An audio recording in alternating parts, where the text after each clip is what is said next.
Hello, a very warm good morning to all of you and welcome to BYJU'S Exam Prep IAS. Welcome to today's The Hindu Newspaper Analysis, where we shall be looking at the important articles which have appeared in today's newspaper, that is for 16 September 2023 in the Delhi edition. We shall be analyzing these topics in detail and thereby understanding the type of questions which can be framed from these particular areas. But before looking into the topics which we are going to hold a discussion for, a minor announcement for all of you. And this is just to announce and just to give you the information that basically all the recorded lectures, all the live sessions and all the various different quizzes, that is going to be available for free for all of you, provided that you register in the below link which is given in the comment section. Kindly do register on the link and thereby avail the facility of going through all the various different live classes, the resources, and thereby facilitating your preparation for civil services. Having said that, now let us take a look at the topics that we are going to discuss for today. So today in total we are going to have a discussion for around 7 topics. So basically there are going to be 4 topics that we are going to hold a discussion for slightly greater in detail in terms of the analytical observation. And that is, the first topic is, in diverse India, name change demands consensus. This has appeared in the editorial section, that is page 6. This is relevant for your GS paper 2. And this is basically revolving around the discussion about the name, that is India, and also the utilization of the name Bharat, which has been utilized and used significantly for handing out invites during the G20 summit. Then a GM crop decision that cuts the mustard, and that is about the GM variety of mustard which has been allowed, and the various different prospects, the various different advantages that this particular crop type will have. Why is it relevant for the developing countries and in particular countries such as India to work more on the development of GM crops is again something we'll take a look into. Then Nipah puts Kerala under siege again. So this is about the Nipah virus. Now this entire article in the op-ed section talks about in detail about the various different infections which have spread across the state of Kerala. But here we are going to hold a gist of discussion about what this Nipah virus is, where is it that it spread initially, and what are the points of concerns that we have to keep in mind so that these events or incidents can be controlled going ahead into the future. Then Jal Jeevan Mission remains a pipe dream. This is a follow-up of the recent series of articles which have been appearing for the Jal Jeevan Mission, and this is in particular concentrated around the Mahoba district, and that is in fact one of the water-starved districts across the country. So we are going to talk about the Jal Jeevan Mission, the need for it, and what are the various issues due to which the different districts which have reported almost 100% piped water supply, but reality is something very, very different. So again, we are going to hold an analysis for that. Then certain topics we are going to mention and briefly browse through for your prelims perspective, and that is exempting millets from GST can lift affordability, boost consumption pattern, that has appeared in page 12, that is the business section. Then GDP deflator. Now there was an interview conducted for the finance minister, and thereby the finance minister in various different arguments that she put forward defending the GDP growth rate and the economy of the country. There, the mention has been of GDP deflator, nominal GDP as well as the real GDP. So we shall be understanding those terms for the prelims perspective. And then 31 benches of GST tribunal have been notified. What is going to be their implication? That is again something we are going to look into.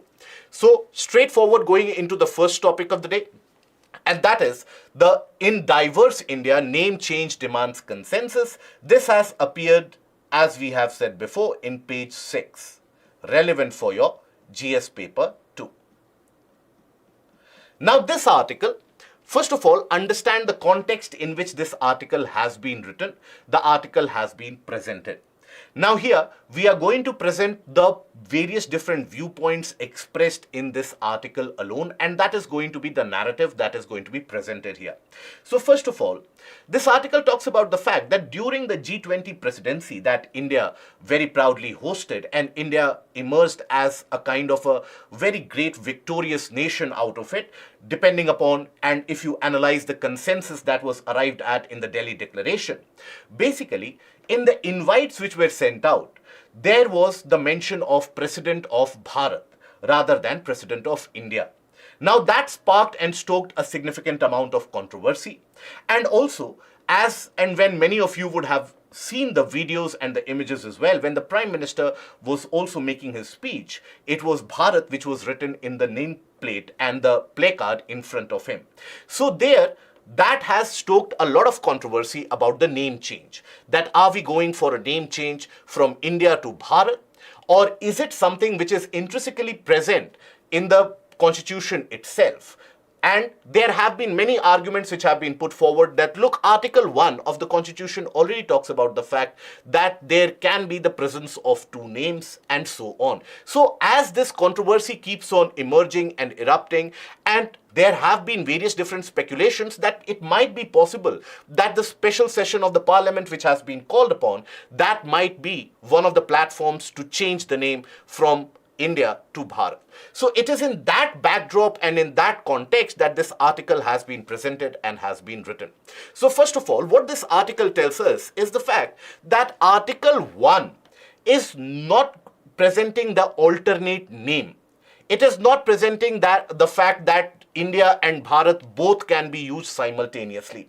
In fact, the author or the writer here suggests that the Article 1, that is India, that is Bharat, shall be the union of states, is a mere representation of the fact that Bharat here is a translation of the name of India, and Bharat is something which is the Hindi translation. Now here, one has to analyze and understand this particular fact. So when we talk about the constitutional point of view and when we analyze the entire name change episode from the purely constitutional point of view, here you have to understand that in the invites which were sent out, it was written President of Bharat. Now, the writer here argues that this usage of the term President of Bharat in itself is not constitutional. Because as per Article 52, Article 52 talks about the fact that there shall be a President of India. It does not talk about the fact that there shall be a President of India or Bharat. So with that, the author or the writer argues and basically puts forward his point that basically President of Bharat in itself, the term and the connotation in itself is unconstitutional. Either if you have to use the term President of Bharat, then you should go for the amendment of the Constitution as per Article 368. And only in that case, once you have amended the Constitution, once you have amended the name written in the Constitution multiple times, only in that situation will you be able to use the term Bharat. Otherwise, there is no constitutional premise to use that term. And secondly, in nowhere else in the entirety of the Constitution, we do know that Indian Constitution is one of the lengthiest written documents and one of the lengthiest constitutions across the world. In that entirety of the Constitution, other than Article 1, nowhere else do we find the mention of the term Bharat. Everywhere we find the mention of the term India. It is only in the Article 394A. And Article 394A is basically specific in terms of providing a translation, that the Hindi translation should be available or would be available, and that shall be notified by the President itself. So here, Bharat is not used in any article of the Constitution other than the Hindi translation, and that article is Article 394A. So here, the article analyzes the fact that basically, what does Article 394A tells us? It tells us that the translation into the Hindi language signed by the members of the Constituent Assembly with such alterations as may be required to bring into accordance with the language, style and terminology employed in the authorized text of the Central Act in the Hindi language. So here it talks about that yes, you can use the term Bharat, but basically in the Hindi translation. Wherever you have the Hindi translation, there you can bring it forward. So that is basically emphasized again to articulate the fact that India is the constitutional term as interpreted in the Constitution, and Bharat requires a constitutional amendment for that matter. Now there is a long-standing debate which happened during the time of the framing of the Constitution, and the members of the Constituent Assembly basically they indulged in this debate and the argument, putting forward their context that Bharat should be the term which should be used, and there were significant amount of proponents who basically argued that India as a terminology should be used. It is only after a lot of debate and discussion that eventually B.R. Ambedkar came upon the analysis, or a kind of a middle way or a middle path where that compromise was sought to be represented in Article 1. So that is where the author or the article also suggests us that what we see in Article 1, that is India, that is Bharat, that is a mere compromise between the people who were saying that India should be the name which we should follow and the people who were saying that Bharat is the name which should follow.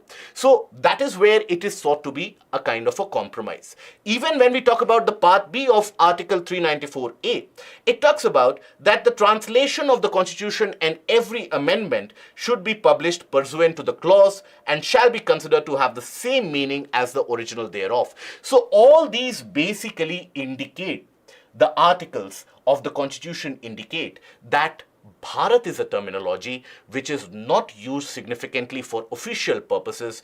And here the author also argues that, look, the parliament has all the powers to change the name.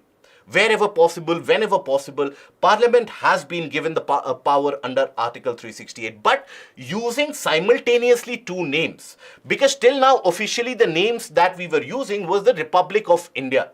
That was the name which we were using. And then coming on or switching over to Republic of Bharat, that requires a substantial change. And it also is argued that it would cause a lot of confusion and a lot of various different discrepancies in the international fora and the international global community as well, where it would not be taken as positively, in the sense, even though United Nations has come ahead with the particular statement, and United Nations has made a statement that any request which is forwarded by India with regards to name change, once the formalities are completed, and if the formalities are completed, more importantly, then that name change shall be accorded. But here, a more important fact is also focused upon. And that important fact is that in a very large and diverse country like India, we need to have a consensus.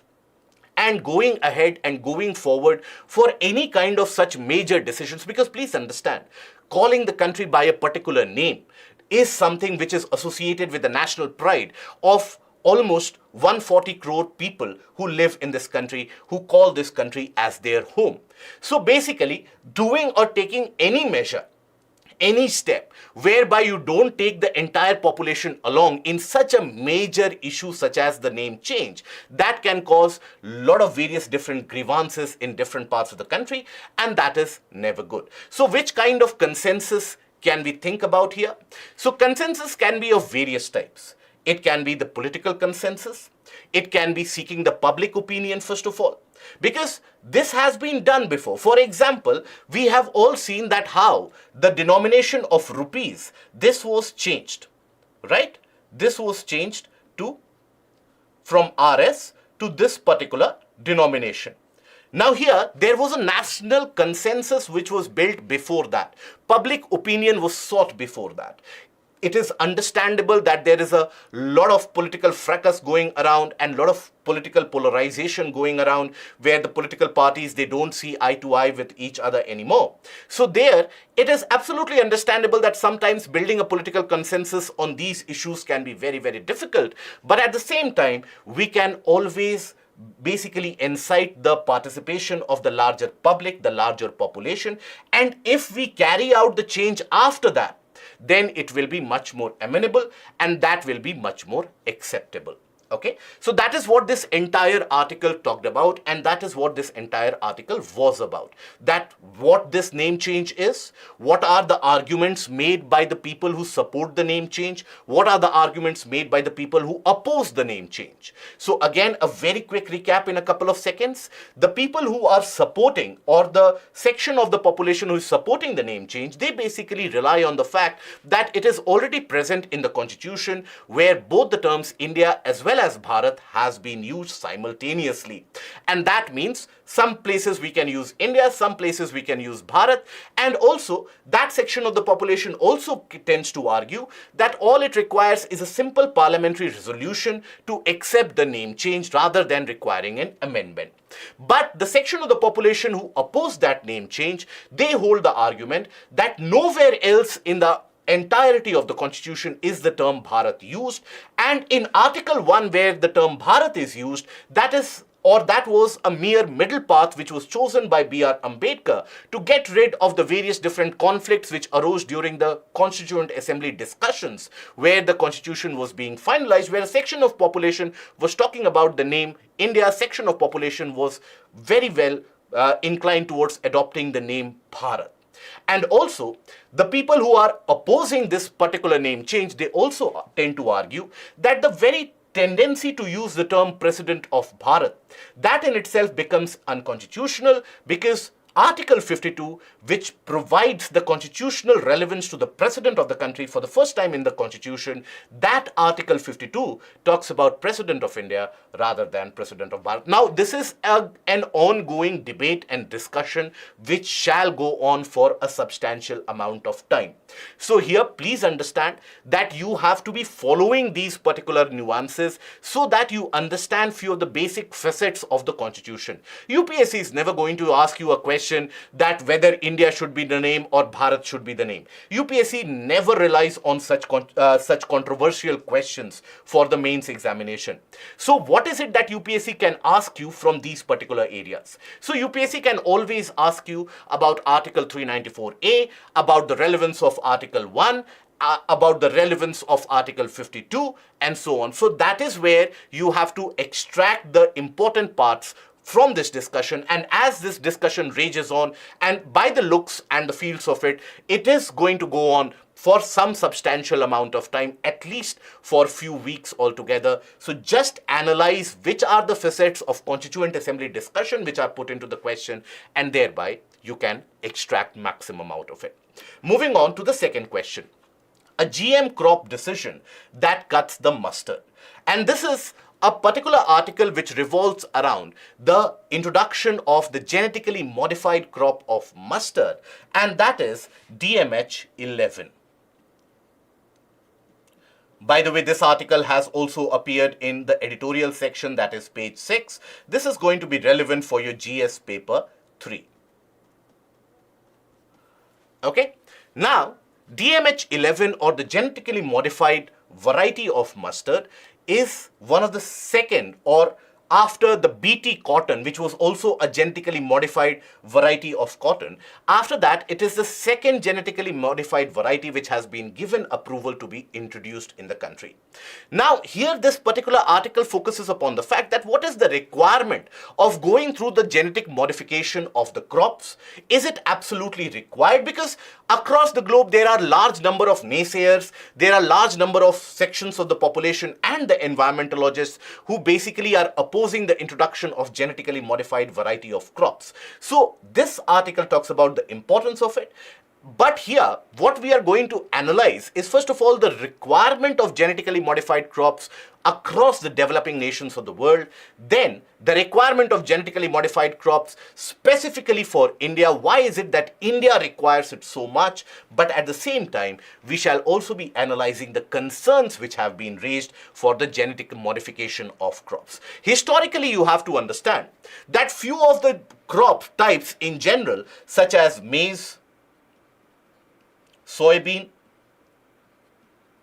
cotton, and canola, these were basically the crops for which the genetically modified varieties have been available for some time, in order to increase the productivity, in order to increase the yield per hectare, and in order to provide the food security in certain cases. Genetic modification has been done in these particular crop types introduced in various different countries. In our country, we have been using GM cotton for some time, what is also BT cotton. Right.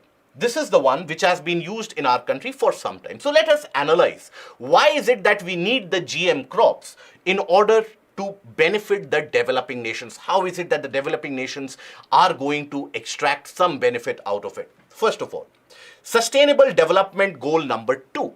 Now, Sustainable Development Goals, which were basically put under implementation in 2015 and are set to be achieved by the year 2030. Now, in that, you have a list of 17 different Sustainable Development Goals. In fact, even during the G20 presidency, India argued very strongly during the Delhi Declaration as well that all the countries need to endeavor in order to achieve the Sustainable Development Goals. Now, the Sustainable Development Goal number 1 is about zero poverty, but more importantly, the Sustainable Development Goal 2, that is zero hunger. Now, in order to attain zero hunger, you need greater provision of food, greater production of food at the same time. Now, that cannot happen unless and until we change the ways in which we are producing food traditionally. So, this is one of the requirements. Secondly, there has been an increased stress on the agricultural lands across all the various different developing as well as developed nations. And why is that there is an increased stress on the lands? That is because of significant amount of urbanization,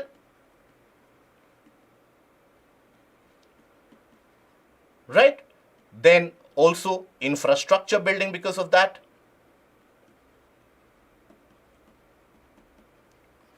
Now, in certain areas, you also have the impact due to soil degradation, desertification,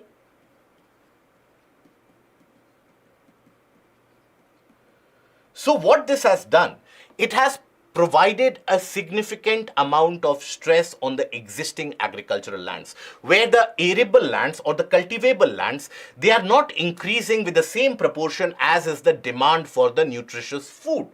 So that in itself is an argument that the GM crops are required.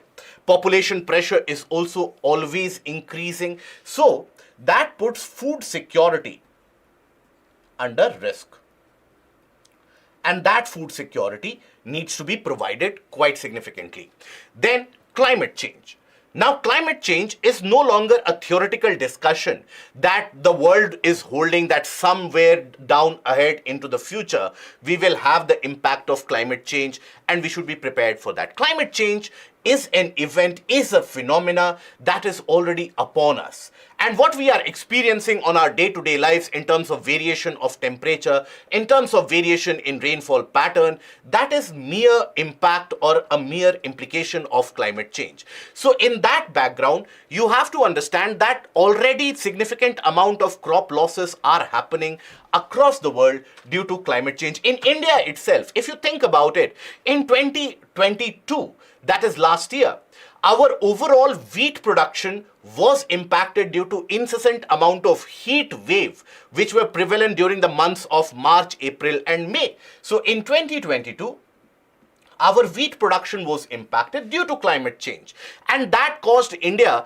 to impose a ban on the wheat exports going out from the country, which caused huge amount of shock in global wheat prices as well.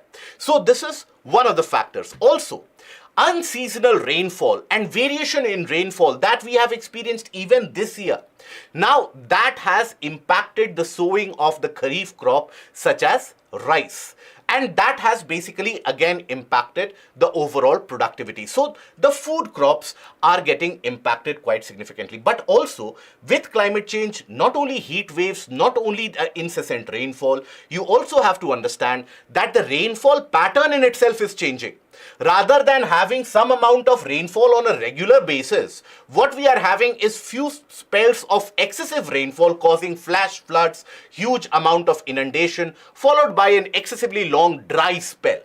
Now that dry spell brings about drought-like conditions, and those drought-like conditions also lead to crop losses. So climate change overall, you can compile it in terms of crop losses, which are experienced. Now, this genetic modification of the various crops has been done, is being done, as we have already said, it has been done for a long period of time. And the analysis of it has indicated some very positive results. For example, if you analyze the global economic gains, then overall that accrues in the period of 1996 all the way to 2018. That economic gain can be translated to roughly close to around $225 billion across the world. Think about it. $225 billion of economic gain hereby. And that has benefited around 16 million farmers, out of which 95% are from developing parts of the world. And also, when you are implementing these genetic modified crops, you are increasing the crop productivity. You are increasing your yield per hectare. So that yield per hectare is a measure of the overall crop productivity, is a measure of how much efficient you are in producing the crop in the same piece of farmland. Now, these genetic modified crops, they have been adopted in significant proportion in the developing countries as compared to the industrialized nations. And this article also basically emphasizes the fact that if you look at the application of it, 56% of the implementation is in developing nations. Okay? Whereas 44% is in industrialized nations.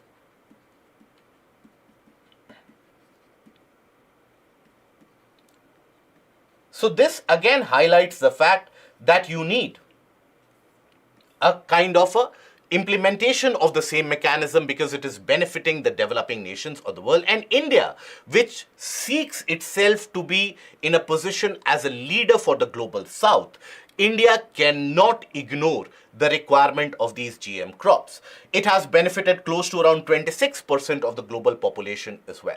Now let us come to the India-specific needs. Where is it that India seeks to benefit and India will benefit from the introduction of genetic modified crops such as DMH11? So here, if you take a look at it, basically, India has a copious or a significant amount of requirement when it comes to edible oils. And our production is not at all matching up to the demand in our country. Now, mustard oil production overall is not significant as compared to the overall demand, and that is why the mustard variety will benefit. If you analyze it, so India faces a major deficit in edible oil consumption production pattern as well, and it has to fulfill the demand based upon imports. If you analyze, roughly 13 million tons of edible oils were imported in our country, worth rupees 1.1 lakh crore. Now think about it, if somehow we can produce enough by the genetic modification, thereby we can also end up saving the forex. So you can save the foreign exchange. Okay, so that foreign exchange can be saved quite significantly. Now, per hectare yield is particularly low when it comes to edible oils in our country because significant amount of even mustard crop, their productivity in the farmland is low because along with the mustard, you will find a lot of weeds, lot of herbs which will also grow. They drain the soil out of the moisture. They will drain the soil out of the nutrients, rendering little production and little productivity and lesser efficiency as well. So when you genetically modify it, particularly in the case of mustard, where we have genetically modified it in order to ensure that it is basically herb resistant and herbicide resistant, now that can significantly augment the overall productivity. It saves the soil moisture and nutrients as well, so soil conservation as a measure can significantly be picked up. It also brings about effective weed control. What are these weeds that we are talking about? The unwanted growth of plants in the croplands or in the farmlands that you observe, where you are growing a particular crop, you are providing the fertilizers, the nutrients, the water availability, but rather than the main crops growing, you have certain wild plants which grow along with that. So those wild plants will extract all the nutrients. So that weed control will be automatically caused here as well. It will boost the vibrant genetic engineering research sector in our country, because this DMH11 has been developed in our country in particular. We'll talk about, and I will give you the entire aspect of where it has been developed in our country as well, but it is developed indigenously. Now, whenever you have such kind of scientific temper or such kind of scientific research which is being advanced, it is very important and pertinent to promote that in order to inculcate the development of research activities in agriculture in other areas as well. This can translate into food production and the food grains as well going ahead into the future. It will also enhance farm income because the farmers will now have a greater amount of crop production, lesser amount of cost involved or incurred in controlling these weeds and these small herbs that grow, and also lesser amount of money will be spent in ensuring the soil fertility. So that is why the entire focus that the agricultural sector of our country has been receiving for the past few decades is to increase the farm income. How do you do that? So one of the methodologies to increase the productivity, now think about it. Every year, India exports a substantial amount of agricultural products and goods. In majority of the food grains and in majority of the agricultural items, we are amongst the top largest producers of the world. So there, it does not bode well for us in order to have the attainment of the food security, in order to ensure that the food prices, they are stable. It cannot be the fact that we are dependent on import for edible oil. This is the reason why India has also taken a role in inculcating the growth of palm oil. And you had the National Palm Oil Mission as well. So there also, the particular mission objective or the particular plan objective was for import substitution. And here the genetically modified crop can bring about that import substitution. Now, analyzing and concentrating a bit on DMH11. So it has been developed in India itself and developed by scientists from Center for Genetic Manipulation of Crop Plants in New Delhi. And the signature feature is that it is herbicide resistant. Now, one particular fact which can be relevant for your prelims here is basically where it has been developed and what form of genetic modification is followed here. So the type of genetic modification is the Barney's Bar Star GM technology. This is going to be relevant for your prelims. Okay. Now this Barney's Bar Star GM technology, that is based upon what is referred to as male sterilization.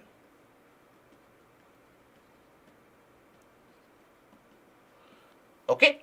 Now this is about altering the pollens and the gametes in the various different flowering seeds and so on in order to alter the growth pattern and in order to develop some amount of resistance as well.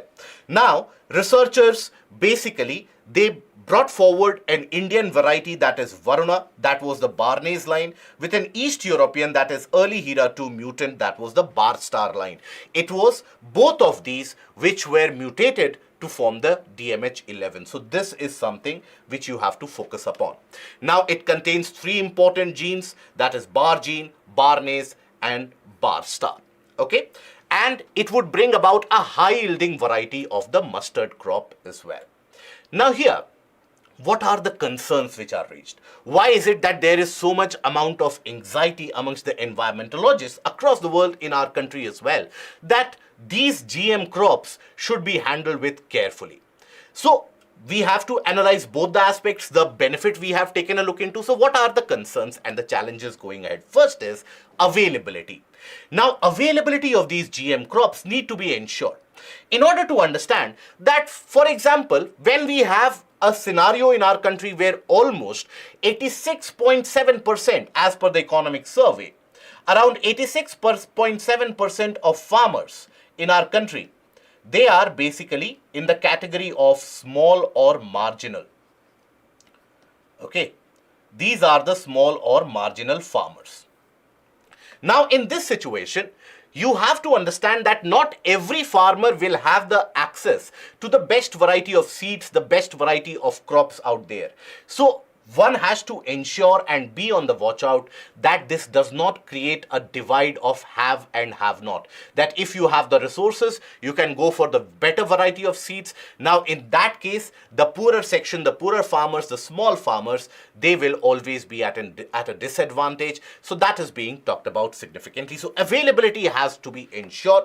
Now, it has also been noticed across the world that wherever you have the inculcation of these GM variety of crops, the local variety of seeds, they oftentimes get ignored and they get sidelined because everybody will start growing those GM crops.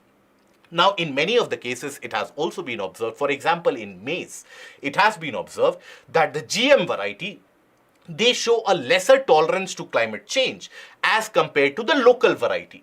Many of the times the local variety, they are much more suitable to the soil types. They are much more suitable to the climatic types. And that is why you need to ensure that the local variety is also promoted along with that. The fact that this DMH11 has been developed in India itself, keeping in mind the Indian conditions, keeping in mind the Indian situation of soil type, rainfall pattern, etc. That is where it is sought to, or it is basically expected to solve these particular issues. But then at the same time, going ahead into the future, we have to be mindful that we don't end up introducing a genetic modified variety which is not modified or which has not been developed keeping Indian standards in mind.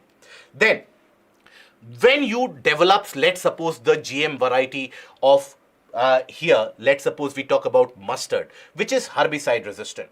Now here, what that means is naturally it will not allow the growth of weeds and the herbs from the nearby region or in the same vicinity. But that also means that going ahead into the future, as and when the local biodiversity adapts to it, the weed which will start growing eventually, it will grow. Biodiversity adapts to the changes which are brought. So going ahead into the future, the weeds and the herbs that you will observe as nuances in the farmland, they will be herbicide resistant. And it will be much more difficult to tackle those weeds in particular.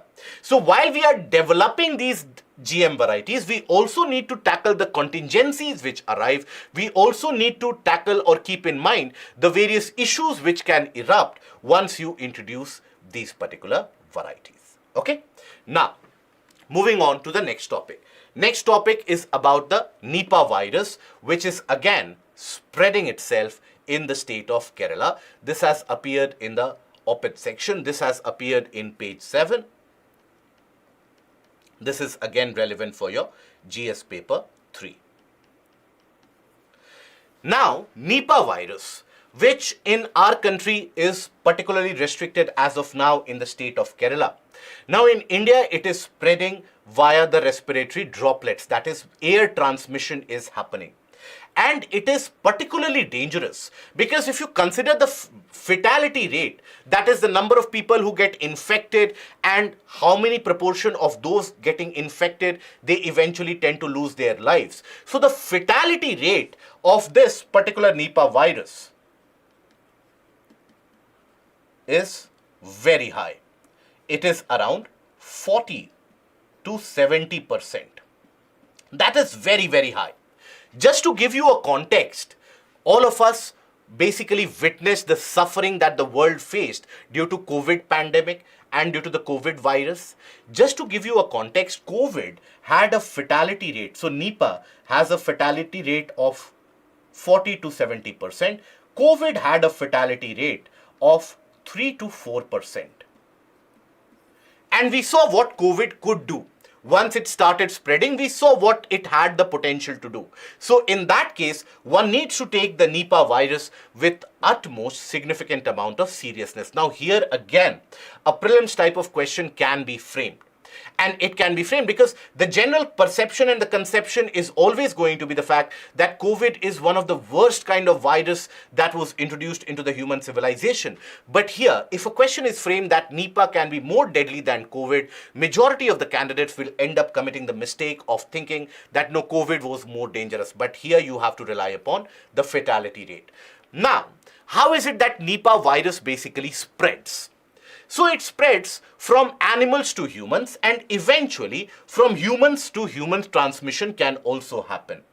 But mostly it is spread from the bats. So bats basically consume certain fruits, and some of the half-eaten fruits, or in that entire system where, let's suppose, the bats have been living in that tree, in that particular fruit tree, they have consumed some amount of those fruits. So from the bat saliva itself, that virus can get transmitted into the system of the fruits. And let's suppose you consume those raw fruits, or let's suppose you have the consumption of those raw fruits along with the other materials, it can spread to humans. It causes drowsiness, dizziness, fever, muscle soreness, etc. Now, significant amount of muscle ache. Now, many of the times when we think about these symptoms in our country of fever, of drowsiness, of dizziness, we think that it is a kind of a normal flu-like symptom, or it might be a cause of pneumonia, etc. And we oftentimes tend to ignore it. That is when within 3 to 4 days, it has got the potential of inducing a particular patient into coma or comatic conditions. So that is why one needs to urgently take a look into it. So first of all, as per World Health Organization, what is that Nipah virus? So it is the infection which causes a range of various clinical presentations, from asymptomatic infection where you don't present the symptoms of fever, muscle soreness, drowsiness, dizziness immediately, and you are a mere transmitter, to acute respiratory infection and fatal encephalitis. It is that respiratory infection which is oftentimes misconstrued as a pneumonia or a kind of a common flu. Now, the case fatality rate is estimated to be very high. It can be transmitted from the various animals such as pigs and bats to humans, and the contaminated food can also be a medium for the transmission of the virus. Now here, fruit bats. These are the ones which are thought to be the responsible one. Now here, if you take a look at the variety of the fruit bats of the Pteropodidae family, they are the ones who are responsible, or who are the natural host of Nipah virus in their own body, system. Okay. Now, the disease in itself was for the first time found to be incident in the region of Malaysia way back in 1998. And again, there also bats were thought to be the prime causing factors of this virus spread. How? So it is estimated, as is also indicated in the article as well, it is estimated that it might have happened that few of the fruit bats would have consumed certain fruits, and few of the half-eaten fruits would be left behind around the region of the pig shelters and the pig breeders. And that is how the disease would have, or the various different microbes would have spread themselves into the pigs as well. And from there, the food is contaminated, and the food or the pig meat which is consumed, that has increased the spread of that virus for the first time in Malaysia. Later on, it also spread into the country of Bangladesh. India also suffered significantly. In India, the transmission is mostly to be found through respiratory droplets, that is air-to-air transmission. Okay, air-to-air transmission. The symptoms we have already talked about: vomiting, headache, sore throat, fever, muscle pain, dizziness, drowsiness, and eventually it can induce you into a state of coma within a very short span of 3 to 4 days. Now, what is the concern, and what is it that we need to do forward going ahead in order to ensure that these kinds of outbreaks, they are kept in check? Because please keep in mind, Malaysia and Bangladesh, now they are not experiencing the outbreak of Nipah virus with the frequency that we are experiencing. We have had a similar outbreak way back in 2018, but obviously now, as it is becoming apparent, we have not taken any learning from that outbreak which happened in 2018. So that is where we need to evolve our mechanism, evolve the methodology, and go for a deep-rooted understanding of why that particular disease is spreading. So when you have to control any particular disease, any particular unknown disease, for example, where you don't know the exact genetic mutations which are happening, you need to trace the disease, that which is the first infectant, or who is the first person who got impacted by this particular virus. Now, what is the role of that? Why do you need to trace the first infectant? That is something which was sought to be done even in the case of COVID pandemic. And this is the reason why the entire world criticized WHO in the handling of the COVID pandemic, because that tracing was not being done by China. In fact, China was even if it had done it, it was not publishing the results. And as a consequence of it, the entire world did not know how to handle that virus. Because once you understand how it is impacting the humans for the first time, from humans to other human, it can be transmitted from air. But how is it that from animals to humans that infection is happening for the first time? If you are able to trace it out, then you will be able to trace out the genetic code of that virus, of that microbe as well, in order to treat that. So there is a significant lack of tracing. Till now, we have not done that tracing even in the case of 2018 outbreak, and even in this outbreak which is happening and unfolding in front of our eyes, we have not carried out that tracing. Secondly, here we have to understand the changing vegetation pattern and if that is impacting the fruit bats. Because if fruit bats, they are coming closer to human habitations and then consuming the fruits, it is only in that circumstance where that particular fruit or edible item can also impact us humans. That means there has been a close contact between the bats and the humans as well. So where is that contact happening? Normally, you will not find large population of bats or large colonies of bats living near the human population. They live out there in the wild. So if that infection is coming to us, means that somewhere closer to their colony or closer to the bat population, there is a lack of fruit trees anymore. They don't find the availability of food. That is why they are coming to the human habitations. And that is why once they are coming to the human habitations, that is when they are creating that impact. So one of the possible reasons and the causes for this is thought to be the growing rubber plantation which is happening in these areas, and in Kerala in particular. Now, increased rubber plantation across the entire wilderness as well has meant that the natural flowering and the fruit trees that were serving as the food supply, they are put at risk. At the same time, increased quarrying activities. Okay, quarrying activities, basically a form of mining where you basically extract the stones. Now, quarrying activities have a substantial amount of noise factor associated with them along the hills, across the mountain regions and across the rocky areas and the rocky terrains. It is in these regions where you find these wild fruit bats which are present. So, quarrying activities create a lot of noise. And that noise, large amount of noise, is intolerable for those bats. So it is also estimated, it is also basically an expectation that these activities would have driven these bats closer to the human population in general. Now, there is a lack of information in the ground level amongst the workers as well, that how to handle these cases and what are the possible symptoms which the patients will indicate. Now, what does that mean? A delay in the action. There is another factor which is causing a delay in action, a quick remedy of sorts, and that is lack of enough testing labs with biosafety level 4 standards in each and every state in particular and closer to the various different districts. Now that means that any of the time when any infection such happens, when any such kind of cases they do come across, you have to send that sample across to the national labs for that testing mechanism. Okay, now no learning from the past outbreak, that is something we have discussed, and there's a need for a permanent protocol to deal with such diseases. As you have seen in the case of United States, you have the Center for Disease Control, etc. So you need a standard operating procedure to deal with it. As of now, India is importing some vaccines, some remedy from Australia, which has shown some potential in phase 1 trial, and India is also providing the antibodies in order to develop those, but it will take some time. And always remember, prevention is better than cure. So rather than only talking about how we can remedy it, we can think about, and we need to think about, how we can stop the prevalence of this particular disease from spreading at the get-go.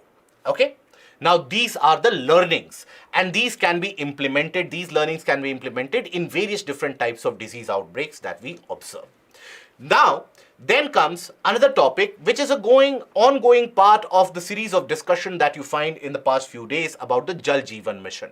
Now, Jal Jeevan Mission was basically one of the very ambitious projects or programs initiated by the government of India in order to ensure a clean drinking water supply from the tap in each and every household.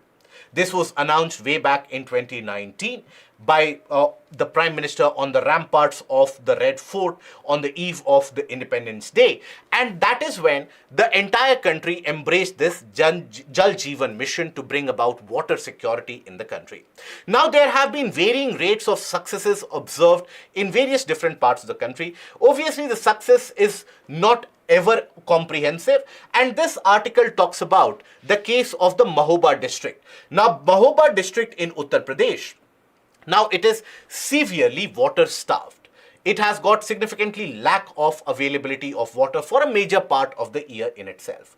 Now, here, as per the official records and even as per the various different measurements and yardsticks which give us an idea about the level of implementation of the particular mission or any particular government program, they tell us that significant amount of these households, major amount of these households, they have already implemented this Jal Jeevan Mission. They have already implemented the piped water supply. But once a fact-finding committee, they went to these villages, it was found out that many of those households, they have the availability of pipe, they have the availability of tap, but no water thereby. In many of the areas, pipe has been laid, it has not been given connection to the various different households as well. So there's a kind of an implementation and execution loophole which has been upfronted or which has been indicated in this article. But first of all, the basic of that Jal Jeevan Mission. So launched in 2019, envisages supply of 55 liters of water per person per day to every rural household through the functional household tap connection. It should not only be that a tap is presented in your house, it should be functional as well. And not any amount of water which is there, 55 liters of water per person on an average. So that much amount of water needs to be provided. Now, recently government has also launched the Jal Jeevan Mission urban program in the budget. So now this has been implemented and is being implemented in the urban areas as well. So it is being implemented by the Jal Shakti Ministry, and the funding mechanism or the funding pattern between the center and states is 90:10 for the Himalayan and northeastern states, 50-50 for the other states in question, and 100% for the union territories. That is the funding mechanism. So it is not completely given by the center, not completely given by the states themselves. Now, all these factors of the Jal Jeevan Mission, this is again relevant for your prelims examination that you have to be mindful of.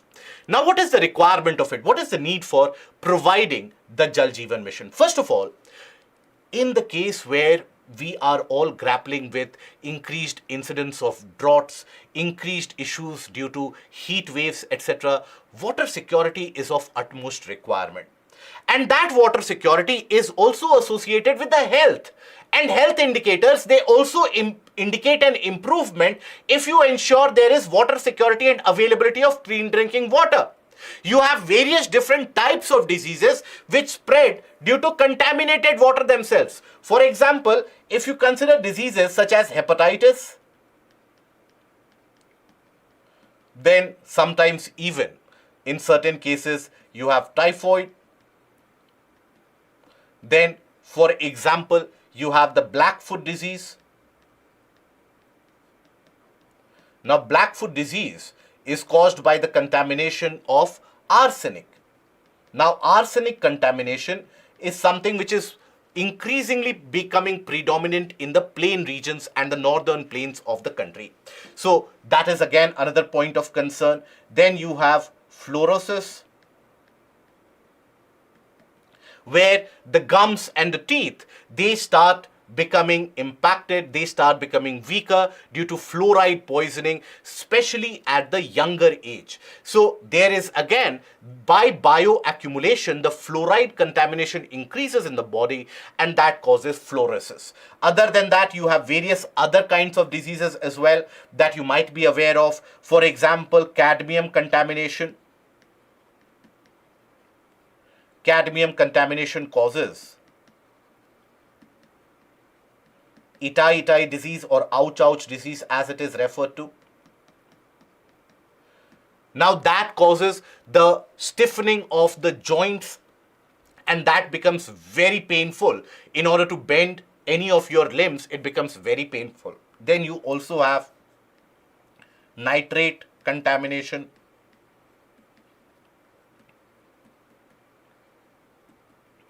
Now that nitrate contamination causes what we refer to as the blue baby syndrome, where the availability of oxygen in the blood, that suffers, and once the availability of oxygen is reduced, thereby the cells, they are deprived of oxygen and the body starts turning bluish, and that is when eventually the muscles also start to die.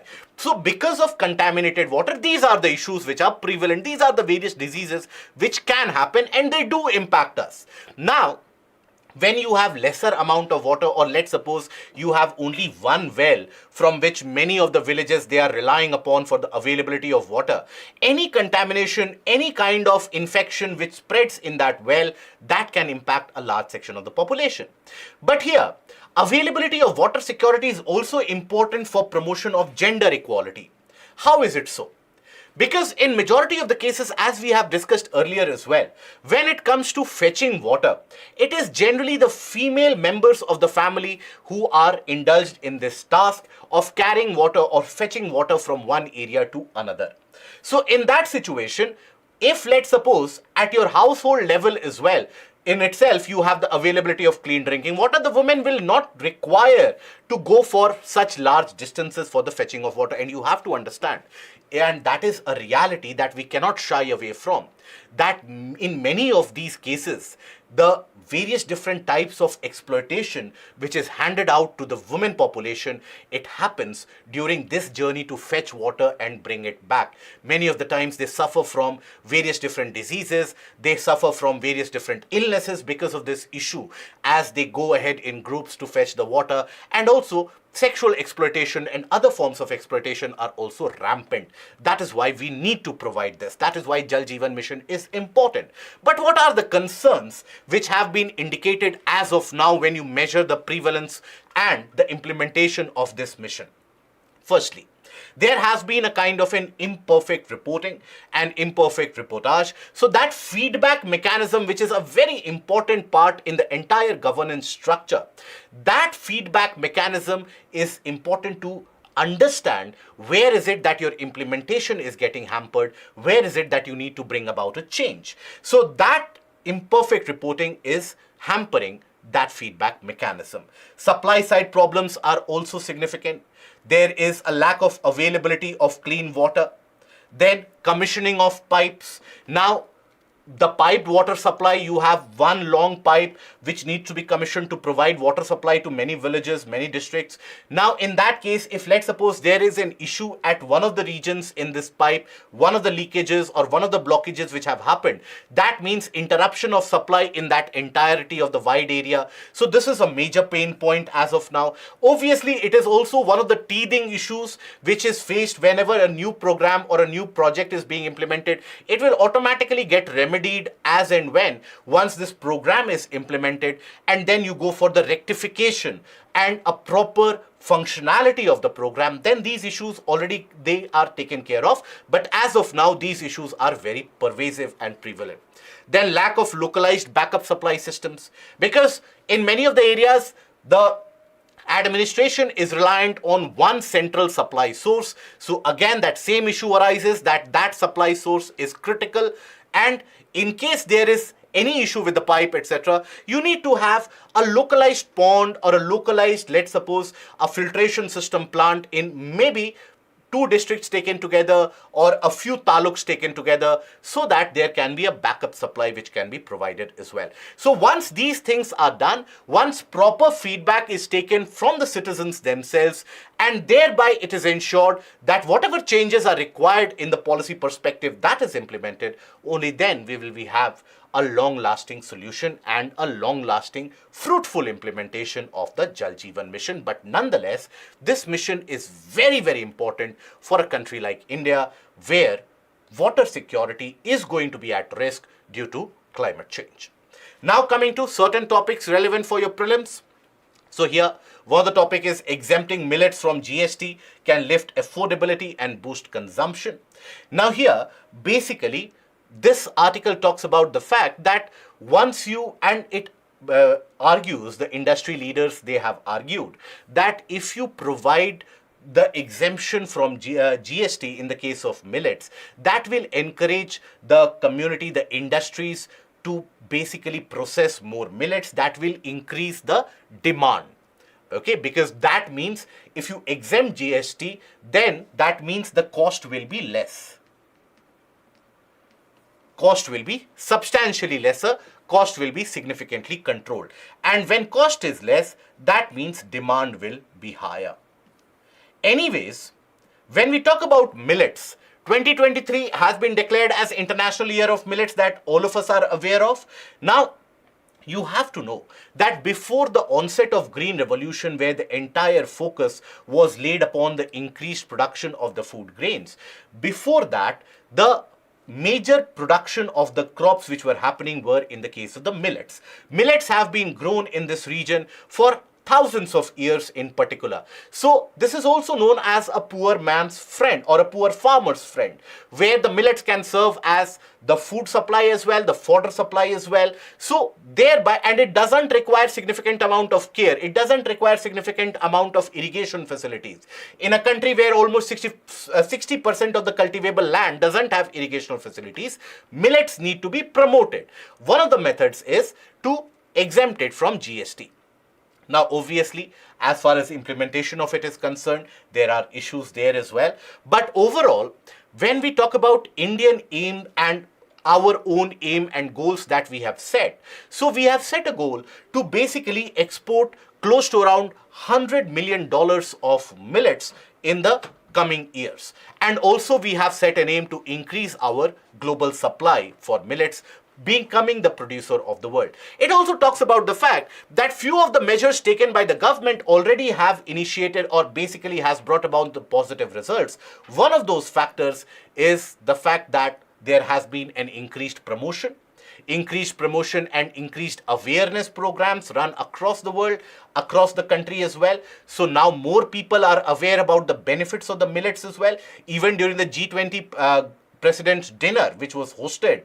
Now, even at that point of time, again, all of you would have witnessed that almost all the food items presented were of millets. Then also, for the sports person, now the food or basically the nourishment which is being provided on the side of the government, that is enriched with millet production as well.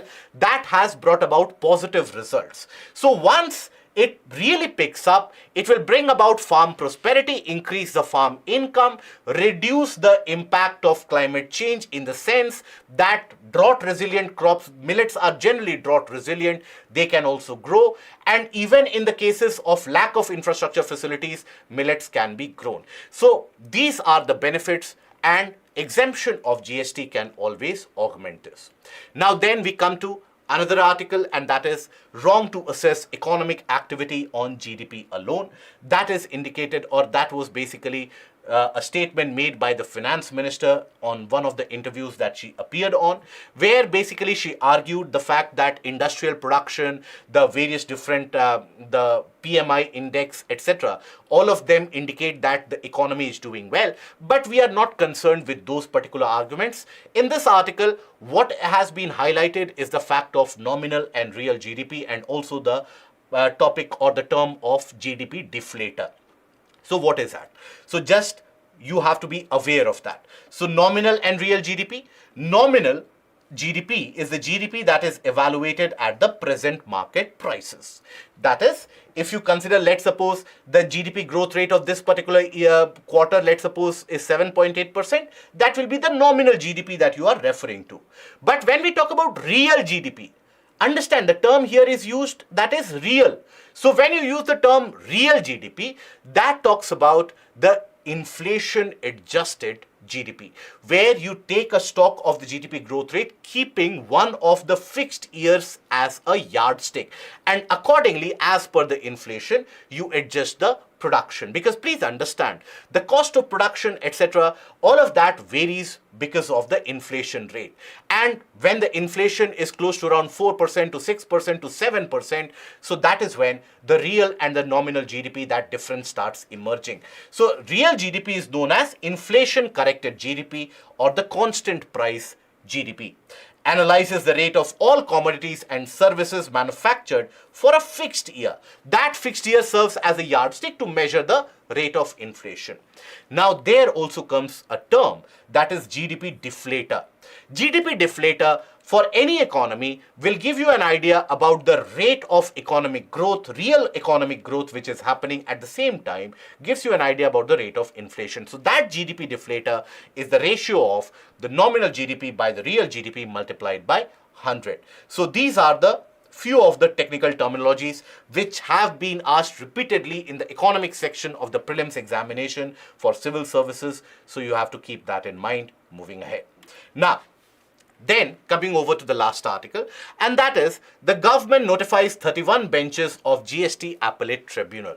Now, the various different issues and various different types of problems and various different types of complications which have risen up due to GST and the implementation of GST across the country. Now, till now, you did not have an appellate tribunal for that sake. Now, GST Council had recommended some time back the establishment of large number of these tribunals across the country. Almost it was recommended to set up close to around 50 of these tribunals across the country to ensure the speedy handling of these GST cases.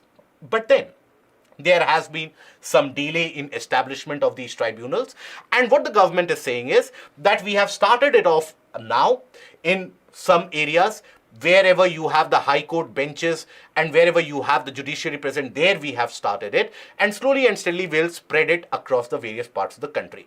Now, 31 of these tribunals have been established. The purpose that they will solve is not only it will bring about a speedy resolution of the various different cases, significant amount of sums of money are also basically capped and trapped due to these various issues which are prevalent, due to the various different disputes which have risen up.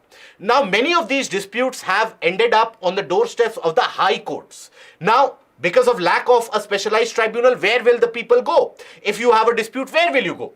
So you have to go to the high court. Now that has increased the pendency of cases. Already our judiciary is handling significant amount of pendency of cases. So in that scenario, that GDP or rather GST dispute cases, they are not helping. So that is where the tribunal will help. It will also improve the ease of doing business by quick resolution of the dispute. So what are the benefits?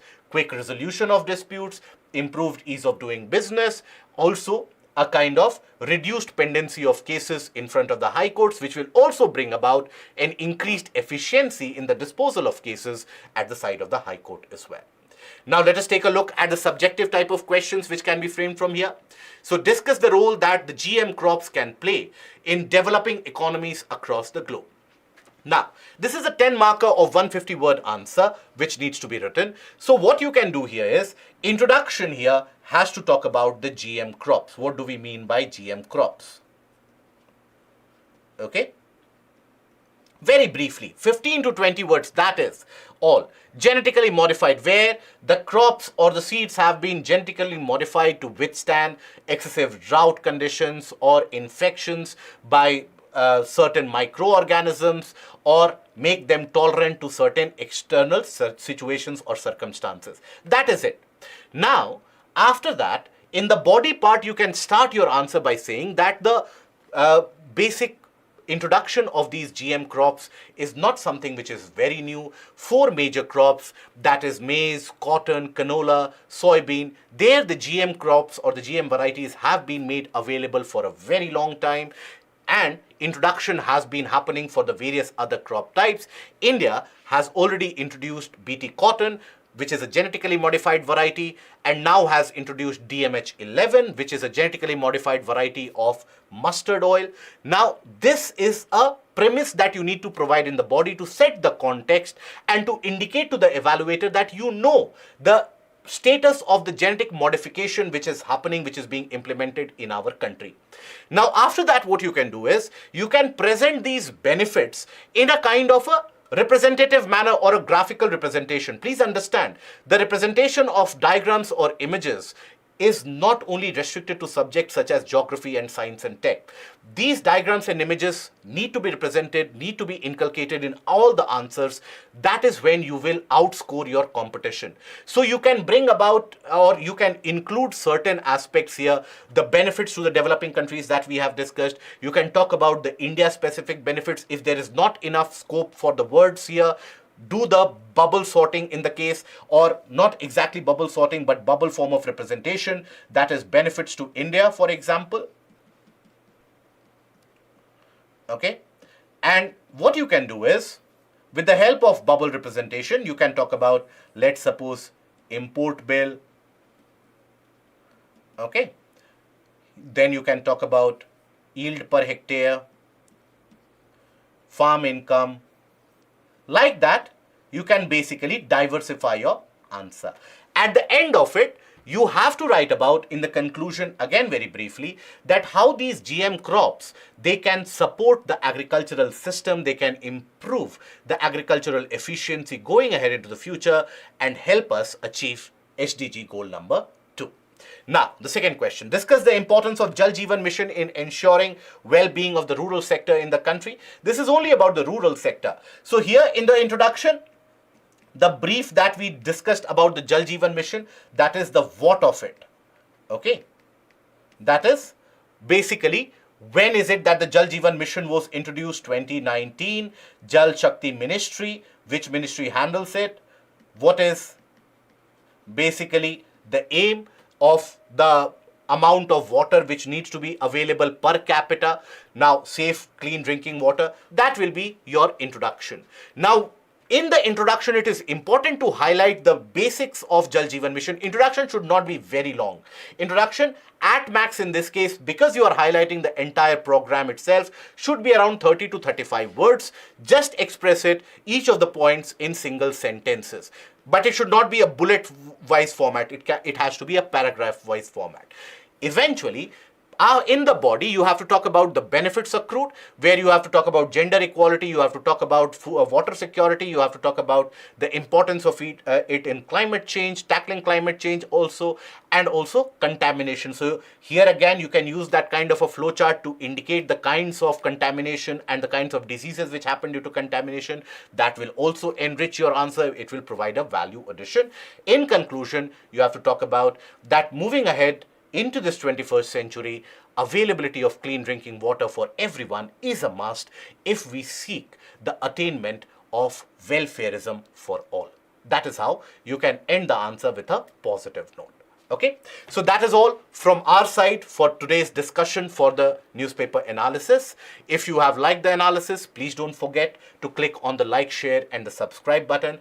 I would also advise and suggest to you that kindly go to the Telegram channel, take up the quiz for the multiple choice questions based upon today's analysis and gauge your level of understanding, your level of improvement that is required in these particular portions. Okay, so that will be all from my side. We meet again tomorrow. Till that point of time, take care of yourself. Goodbye. Thank you.